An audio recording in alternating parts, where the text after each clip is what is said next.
Welcome everybody. In this lecture, we will be discussing about the electromagnetic wave.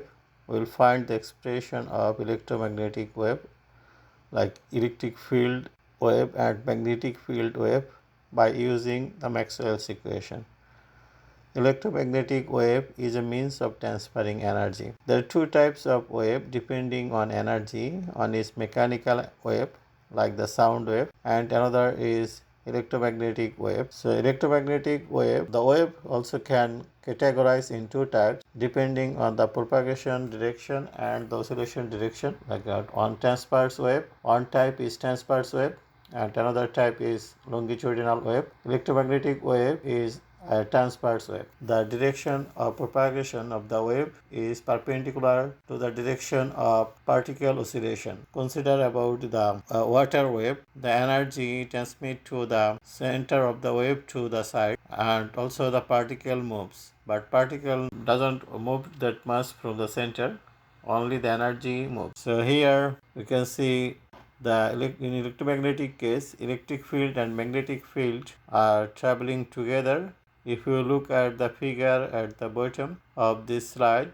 you see the electric field shown in red lines and the magnetic field shown in blue lines. The electric field and magnetic field in this case are orthogonal. They are perpendicular to each other and also perpendicular to the direction of propagation. If you assume that electric field is oscillating in the direction of x, then magnetic field will oscillate in the direction of y and both wave will travel in the direction of z.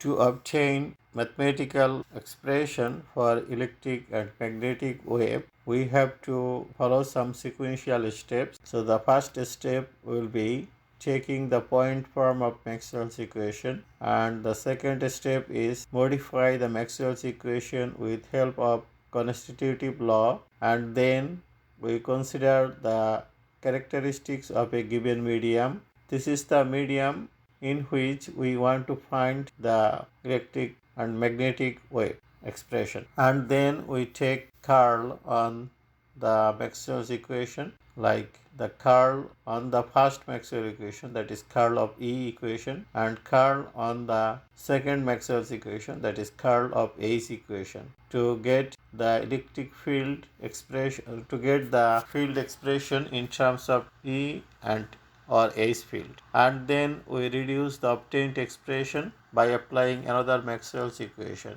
and finally we will obtain a second order differential equation that is called the wave equation.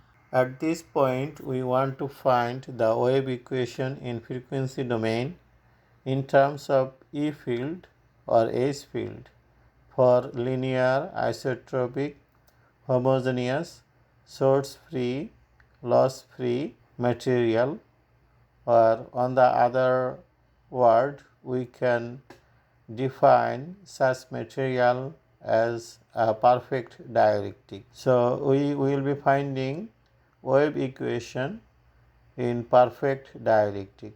So perfect dielectric is referred to a linear, isotropic, homogeneous, source-free and lossless medium. Now let us consider the characteristics of a source-free and lossless medium. So if you consider the current density term in the Maxwell's equation, we have four possible types of current, and among them there is an impressed current density, conduction current density, convection current density, and displacement current density. As you know, the displacement current density always be present in the Maxwell's equation. So let alone that, we have the other three terms. We need to decide what types of current will exist in the given medium, like a source free lossless medium.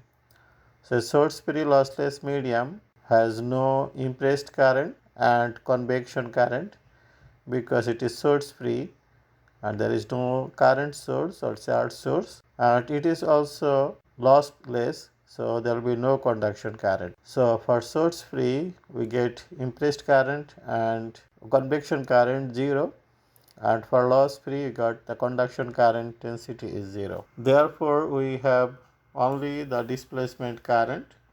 So I started with general Maxwell's equation in the frequency domain, the point form, and then I rewrite the equation based on the feature given for a perfect dielectric. So I choose lossless, lossless and source-free medium. So that means the equation first equation, the B is replaced by mu H.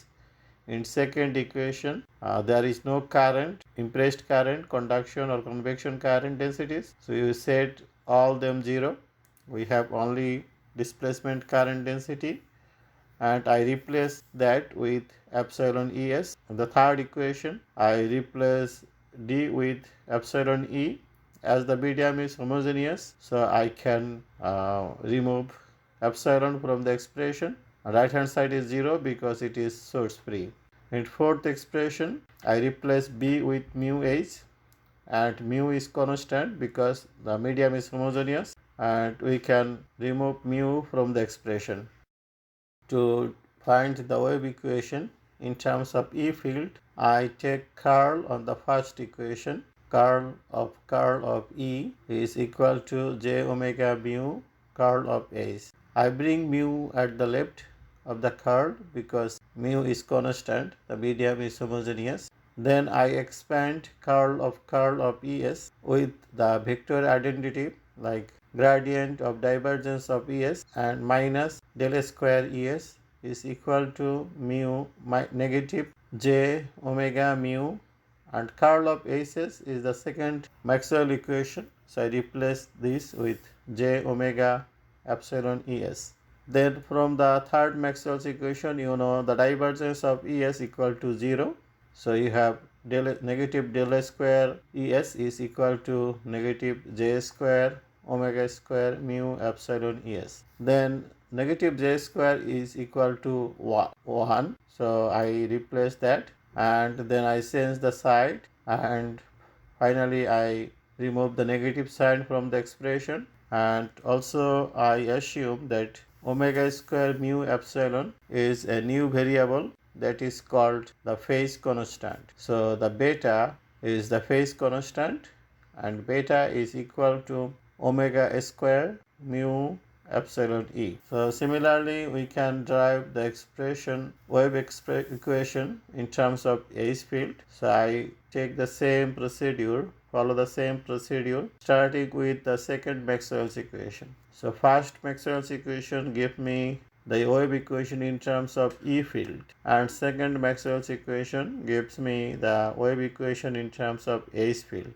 If you look at this two equations, you might see that electric field and magnetic field are decoupled. So if you only work with electric field, you can get the whole information about Maxwell's equation. Similarly, if you solve only for H field, you can get other electric field or magnetic field expression from this H field equation. So the wave equation is basically a decoupled equation, while the Maxwell's equation are not. Maxwell's equation, like the first two of Maxwell's equation, are coupled equation. Electric field produce magnetic field, and magnetic field produce electric field. Like the circulation of E field is equal to the negative time derivative of magnetic field, and similarly the circulation of H field is equal to current plus the time derivative of electric flux. So in Maxwell's equation, electric field and magnetic field are coupled field, but for wave equation these fields are decoupled. So electric field is only depend on E expression, and magnetic field wave equation only depends on magnetic field expression. So now we can find the wave equation for free space. For free space is a linear, homogeneous, isotropic, source-free and loss-free. But unlike perfect dielectric, the relative permittivity and relative permeability of free space is 1. So in the auxiliary equations, B is equal to mu naught h for free space and d is equal to epsilon naught e. This is the only difference of free space than the perfect dielectric. First box, you see I rewrite the Maxwell's equation in the general form in frequency domain, and in second box to the right I write down the equation in terms of free space. So here we have j omega mu naught hs, curl of hs equal to js, j omega epsilon naught es. Divergence of es is 0, divergence of hs is 0. So one point to mention here, the js will be 0 because free space is a source free, loss free medium. So js will be 0. It was not shown in this expression, so I would like to request you please set js equal to 0 on your equation. So it is a typo here. And then we take the wave equation in terms of E field as we did in terms of the perfect dielectric case. So we follow the same steps here. Only the phase constant beta naught is equal to omega square root of mu naught epsilon naught. And as you know, 1 over mu naught epsilon naught is the speed of light, is 3 times 10 to the power 8. And we also solve for the wave equation for H field. So the work is shown on the box provided at the right bottom corner.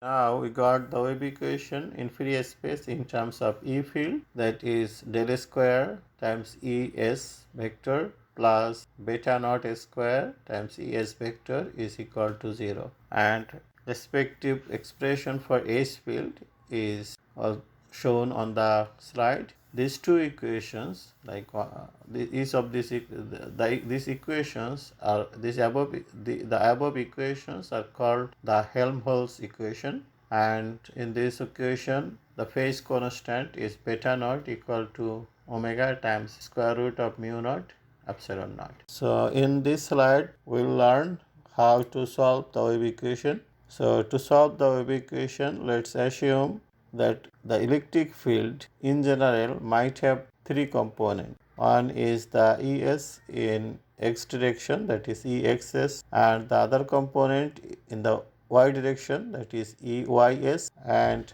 the z component is Ezs. So for convenience we are assuming the electric field has only one component, like the x component. So we assume that my electric field has only one component. The y and z components are 0. So I write it Exs Ax is equal to the Es. And we rewrite the wave equation for only x component. So the del square Exs Ax plus beta naught x square Exs Ax equal to 0. If I solve only for the scalar term, so that will be del square Exs plus beta naught square Exs equal to 0. Now you know in Cartesian system, the del square is equal to partial square over partial x square plus partial square over partial y square plus partial square over partial z square.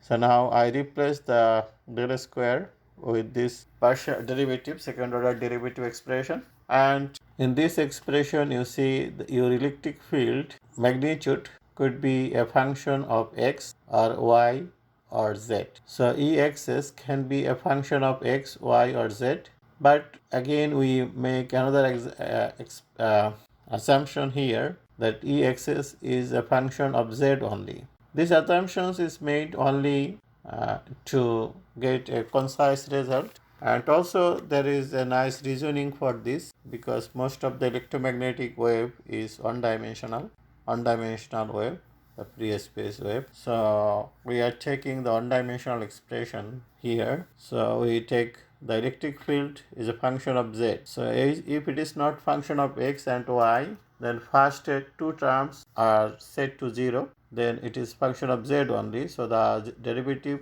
of z will exist. So I am taking d square over dz square Exs plus beta square. As we assume that electric field only function of z, so you can replace this partial derivative with the regular derivative here.